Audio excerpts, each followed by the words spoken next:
பொலிவுடன் மாலை நியூஸ்.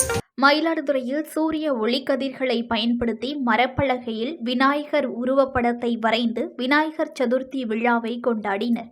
சூரிய ஒளிக்கதிர்களை குவித்து அதிலிருந்து வெளிப்படும் வெப்பத்தின் மூலமாக மரப்பலகை எரித்து உருவாக்கப்படுவது சன்வுட் பர்னிங் ஆர்ட் எனப்படுகிறது. இந்த கலை தற்போது வேகமாக பரவி வரும் நிலையில் ஆசியாவிலேயே இந்த கலையை முதலாக கற்று திரைத்துறை பிரபலங்கள், அரசியல் பிரபலங்கள், சுவாமி படங்கள் ஆகியவற்றை உருவாக்கியவர் மயிலாடுதுறையைச் சேர்ந்த விக்னேஷ் என்பவர்.